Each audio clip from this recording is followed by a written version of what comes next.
Greetings and a warm welcome to Rumbo Minero. This is Cesar Campos speaking alongside our producer Miguel Zavala as we guide you through this show. Miguel, how are you today? Hi Cesar, pleasure to be with you today. Miguel, it's been quite an eventful week we've had together. The good, the bad, and the ugly.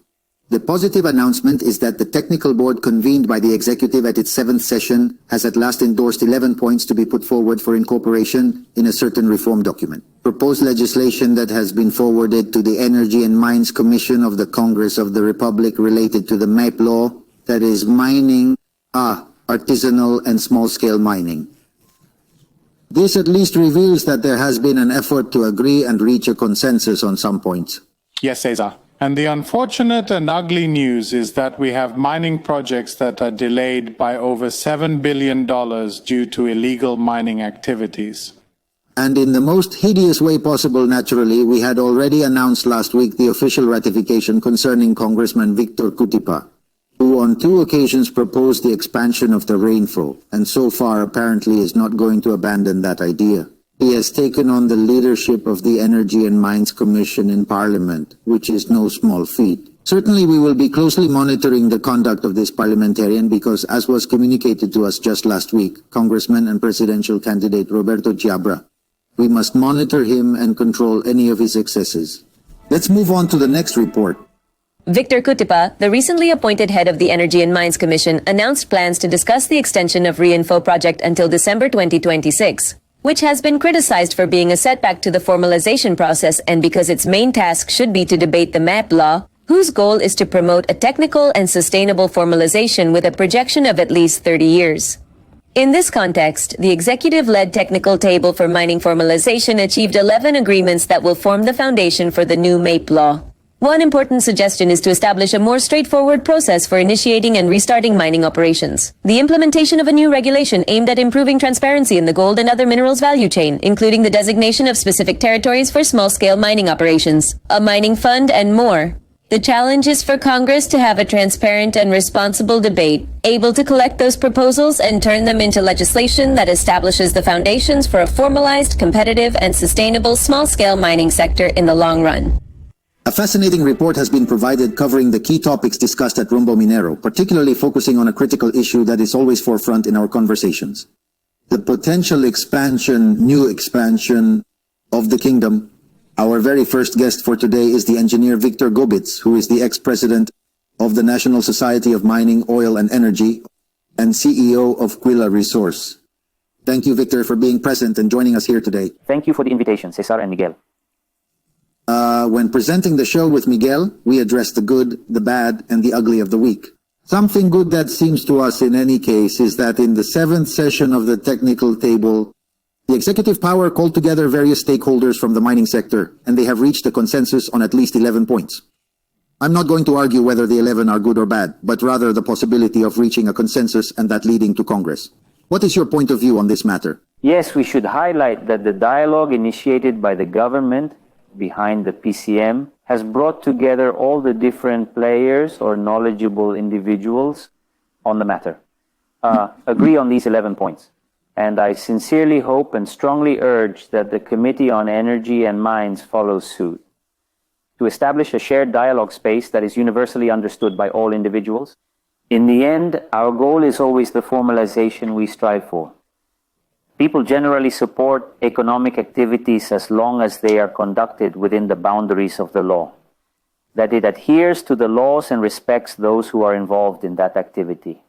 I think this is a positive sign for what could be a year-end conclusion with a MAPE Law to put an end to the reinformation and allow for an orderly formalization process.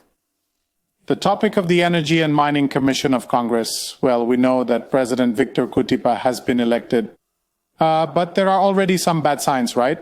One of them is that he is going to put under consideration, and under review, there is a potential extension of the REINFO until the year 2026.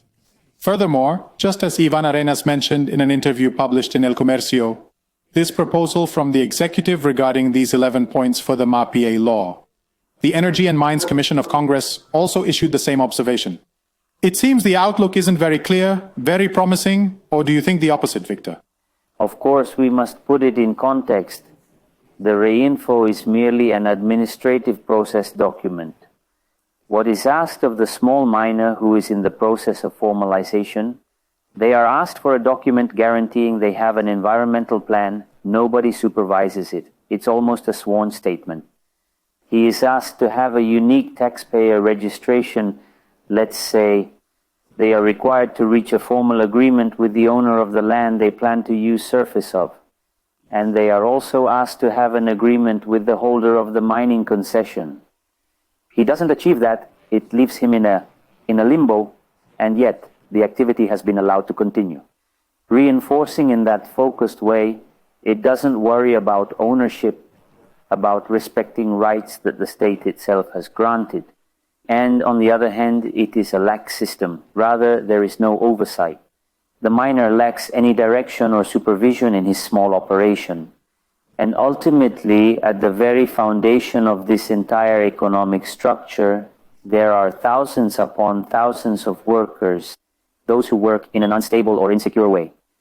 The official announcements, multidisciplinary efforts from various entities, like what has been achieved at this technical meeting, I believe this broader knowledge has managed to take root. Thus, I'm more optimistic. I think that even if there is a minority that wants this system to never end, that this party never ends, if this lenient system persists, I doubt it will succeed in prospering. One of the absolutely crucial points, Victor, is precisely how this has been regulated and subsequently redefined. The entire concession system, right? It's one of the 11 points precisely to end the irregularities in the assignment of supposed rights to carry out mining exploitation, and that must have certain important parameters, right, of productivity. As you mentioned, commitment is key, along with a formal contract, of course, with the dealership, and also look out for the workers and the preservation of the environment, right? Because in effect, the dealership is not obligated to cover that cost if they have already relinquished this particular right. Do you think those parameters are well established? Was anything missing? What do you think? I think so. Let's say this is a process. Progress has been made. I think awareness is being achieved. Without a doubt, this informal gold industry has several facets.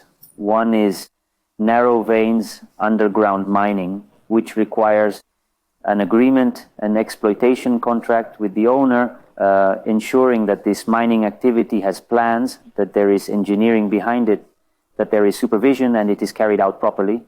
And another one that is alluvial, which is, let's say, open pit, open sites. Caution is necessary to avoid using mercury when dealing with equipment that requires careful handling. So I think that clarity is being gained, and I think that, well, I predict in any case that the MAPE Law should be a solution. Again, it is not a magic key that solves things the next day, but it will create the necessary spaces for agreements. I don't want to finish mentioning exploitation contracts exist. There are many success stories of exploitation contracts. And the Ministry of Energy and Mines ought to play a very, very proactive role in clearly showing the terms and conditions under which these agreements are established so that the expectations are met. As I repeat, we all want the activity to continue. It is an economic activity that generates jobs, but it must be done correctly. Victor, 31,000, just over 31,000 REINFOs. Moving forward, one might say, towards making it official. But more than 50,000 are excluded from the reinforcement. What do you think might happen to these 50,000 excluded reinforcements? Well, although a subcommittee has been established to investigate each individual case. But how do you think these reinforcements should be handled? Because these 50,000 excluded people, I definitely don't think they're going to stop operating. What the minister announced, I listened carefully, is that they had been given a period for reconsideration. Out of all the patients who were reevaluated, just 4% sought a review during that period. We can't talk about 50,000 excluded anymore. They were afforded the chance to present their documentation again for the reconsideration process, and we should only be discussing 4% amounting to 2,000 people.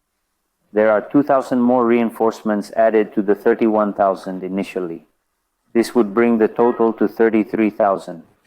However, generally speaking, given the lax system that has been established and has approved them, the key missing element is the exploitation contract, which must specify the location of informal mining activities being carried out. it's essential to establish where the mining is taking place. And sir, and who is the holder of the mining concession? With this connection, create the conditions for them to reach an exploitation contract agreement, and if that is not the case, that there should be a clean break from that informal activity. That's the point, isn't it? Just that. Hey Victor, your position and your perspective on how that matter should move forward are crystal clear, as always. It's good news. We also highlighted it here on the specialized program about the mining topic. Minor, and we believe that it can have a much clearer horizon than what we had a few months ago. We thank you as always for your presence. Thank you for the invitation. Víctor Gobitz, former president of the National Mining, Petroleum and Energy Society, is also currently serving as the CEO of Quilla Resources. I remember him being present at the event. Let's pause for a moment and return shortly. Upon arriving at our American mining sector, directly connected to Wall Street in New York, we realized the vast potential it holds. Chatting with José Gonzáles, editor of the international section at Rumbo Minero, is always enjoyable. It's a pleasure to have a conversation with you, José. Thrilled to have the pleasure of being with you, Cesar. The impact of the recent elections in Bolivia on the mining and hydrocarbon sectors necessitates a thorough analysis to understand their implications. Given all the nonsensical actions undertaken by Evo Morales and his successor, Luis Arce, in recent years, what potential scenario do you anticipate unfolding from your point of view? Jose? Despite contrary poll indications, Rodrigo Paz emerged as the favored candidate in the election with 32.14% of the vote, surpassing Cesar's expectations, leaving Jorge Tuto Quiroga in second place with 26.81%. Samuel Doria finished third with 19.86%, who was the favorite in the polls. In the days leading up to the election, the EMAS candidate for Alianza Popular, Andrónico Rodríguez, received 8.22%. At this point, Evo Morales, who had placed his bets on null votes, insisted that null votes would prevail. The blank vote garnered 2.45%, while the null vote accounted for 19.4%, which indicates 1,252,449 votes, which would grant the null vote to the outlaw Evo Morales, positioning him as the third party. The fourth game, possibly the third or fourth game based on the decision. It is essential that we consider that in light of the future social dynamics within Bolivia. Moreover, the legislative election results are also significant. The socialist movement is indeed confronting a complete catastrophe, which amounts to the practical disappearance of 20 years of their time in government. It may only have one senator and no representatives at all. Ipsos Chiesmori Bolivia shows the Christian Democrats with 13 senators, Alianza Libre with 11, and Alianza Unidad with 6. Autonomy for Bolivia 1. There are 5 seats left to designate, but none will favor Morales. And in the Chamber of Deputies, just one vote. What we need to look forward to, what the election indicates, is that 30% of the rural peasant vote, Bolivians' backing of the EMAS has completely disappeared, showcasing a significant shift in public sentiment towards the political party. And Rodriguez, the candidate protected by Evo, who later fought with him, who only gets almost 9%, serves as the vice president of the federation that brings together the miners. That is to say, we can expect reforms in Bolivia, particularly in the mining sector. Yes, despite the null vote, EMAS possesses social mobilization capacity similar to the Bolivian Labor Central, which is a significant factor. Could the proposed reforms and the peace election, should that be confirmed on the 19th of October, actually prevent radical reforms from taking place, like Argentina's? Jose, on another note, lithium prices have risen by as much as 25% recently. Recent weeks have passed. Please share with us. What's the reason and what are the prospects for the rest of the year? Yes, Miguel. The prices for lithium carbonate have kept climbing throughout the past month, showing an increase of 25%, culminating at a total of 80,000 yen for every ton. Lithium is quoted in yen since the largest producer is China, where the mineral is most traded, erasing the decline that had been experienced this year because a lower production in mines is expected. And contrasting those past fears regarding excesses in supply, the Chinese government promised to cut the capacity of industries experiencing deflationary dynamics. This primarily impacts the production of lithium. Also, This expectation from the Chinese government is confirmed as they didn't renew Cartel's license, which happens to be the primary lithium producer operating out of its Jianshawo mine site, which actually implies 5% of the entire global supply of lithium. In the previous year, lithium production rose by 35% thanks to production from China, Indonesia, and the Democratic Republic of Congo. In the near future, it is anticipated that the prices of litho, traditionally stable, will experience a gradual recovery. Yes. Thank you very much, Jose, as always. We'll connect again next week. It will be so. José Gonzáles, editor of the international section of Rumbo Minero magazine, is accessible online for free today. Access it now and stay updated on the latest news in the mining industry. Visit www.rumbominero.com. We'll take a break and be right back. You listen to Miguel Zavala delivering the latest unfortunate updates this week. The worst of the week, based on news naturally concerning the mining industry. A study from the Peruvian Institute of Economics has pointed out that there are $7 billion worth of mining projects stalled because of various problems.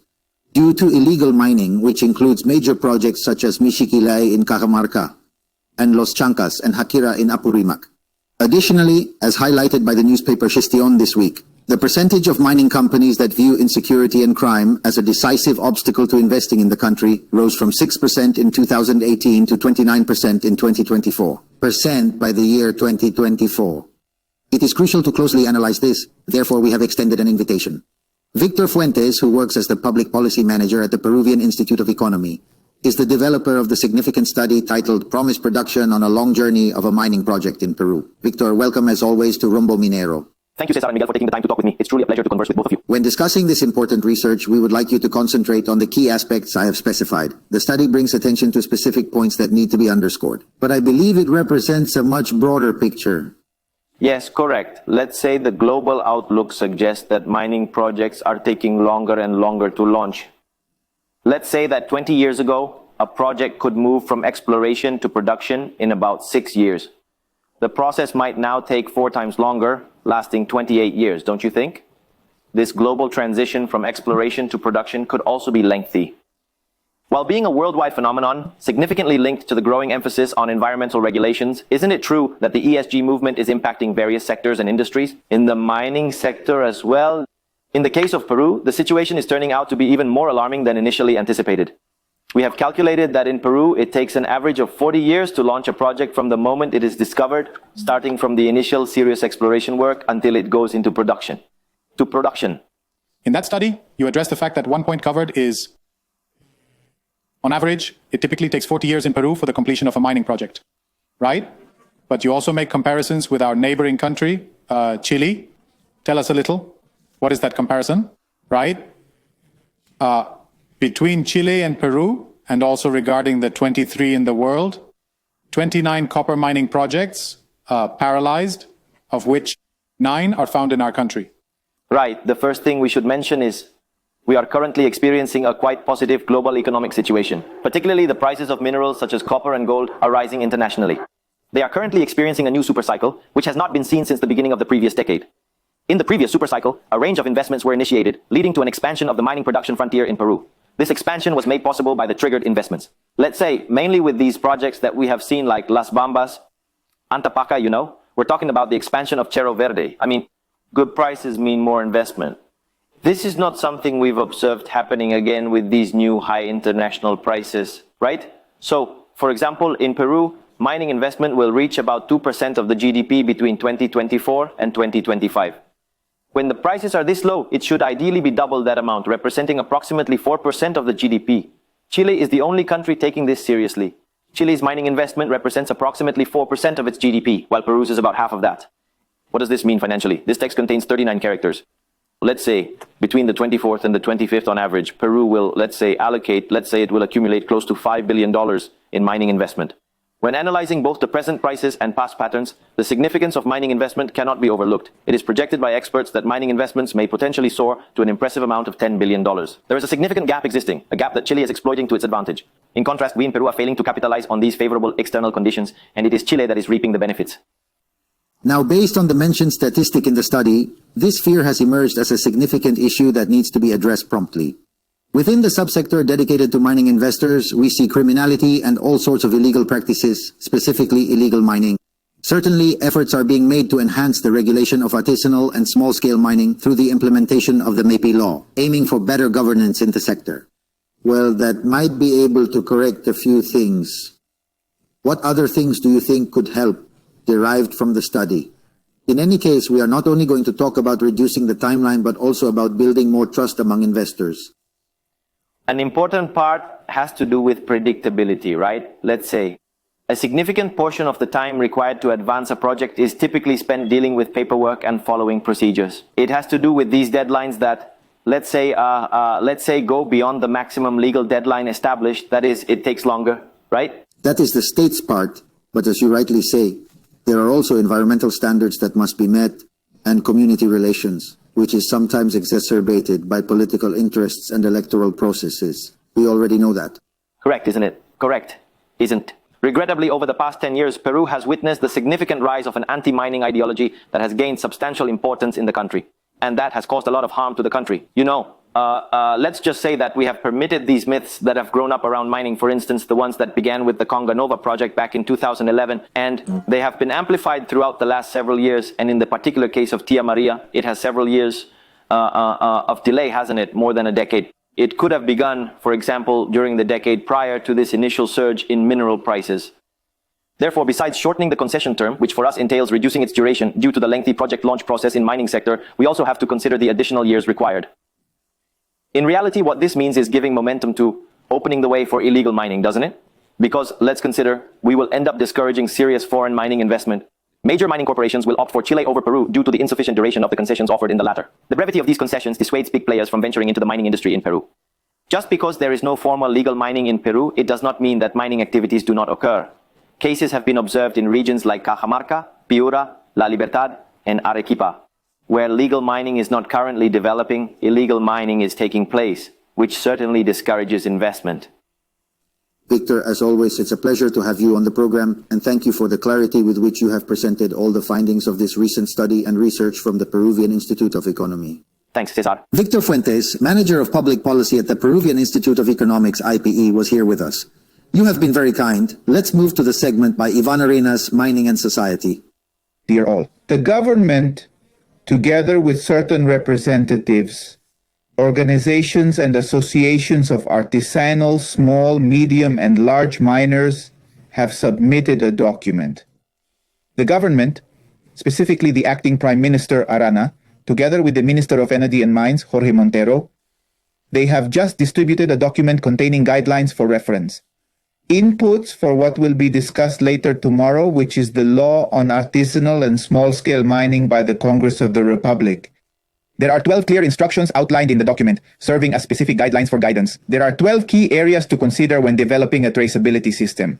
These points provide a foundation for topics related to traceability system implementation.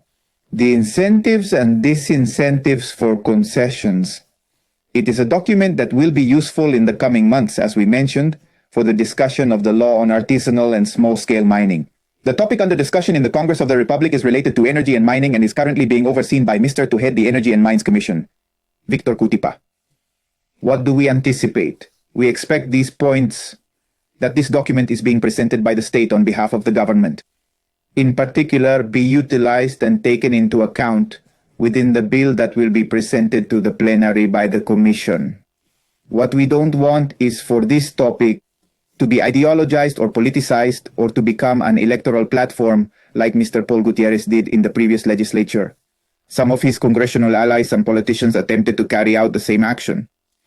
Currently, there is a committee being led by Mr. Víctor Gobitz, as previously mentioned, that has been established, who has also been, he's a defender of certain sectors within informal mining, and I personally believe it is crucial that he possesses the consideration should be given to utilizing these resources for the purpose of discussions.